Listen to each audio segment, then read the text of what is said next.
మా ఆకలి బాధను మేము తెలియచేసుకోవటానికి అని చెప్పి నేను విజయవాడ వెళ్తే అక్కడ విజయవాడలో మేము తెల్లవారుజామున అందరం కూడా నిద్రల మీద ఉండగా మొత్తం చుట్టూ లైట్లన్నీ తీసేసి చీకటిలో ఆడపిల్లల్ని అట్లా చెంగులు పట్టుకుని జుట్టు పట్టుకుని లాగేసేసి అరెస్టులు చేసేసి వ్యాన్లు ఎక్కిచ్చేసి ఓ దూర ప్రాంతాలకు తీసుకెళ్ళిపోయి దౌర్జన్యంగా ఎంత దూరం తిప్పారంటే అంత దూరం తిప్పుకుంటూ అందరినీ అరెస్టులు చేశారు.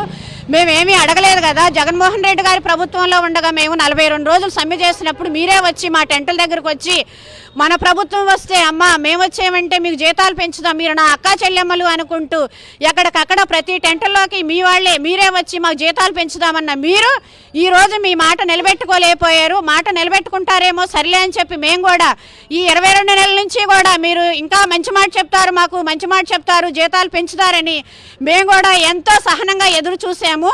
ఇంకా మాకు కూడా ఆ సహనం లేదు. మీరు వెంటనే మేము అడిగిన మా కనీస వేతనం 26,000 మీరు ఇస్తారన్న మాట ప్రకారం మాకు కనీస వేతనం ఇవ్వాలని చెప్పి మేము కోరుకుంటున్నాము. అట్లాగే ఒకవేళ ఆడపిల్లలే అరెస్టులు చేస్తే భయపడిపోతారనుకుంటున్నారేమో, మేము కూడా అలా భయపడే వాళ్ళమైతే కాము.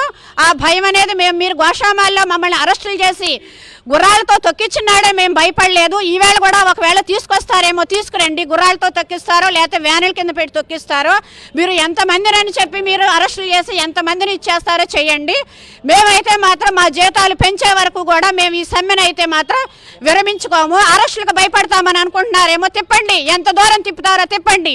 మీరు తిప్పినంతసేపు తిప్పి ఎక్కడైతే దింపుతారో మేము అక్కడే మేము మా సమ్మె నిరసన తెలియజేస్తామని చెప్పి ముఖ్యమంత్రి గారికి మేము తెలియచేసుకుంటున్నాం.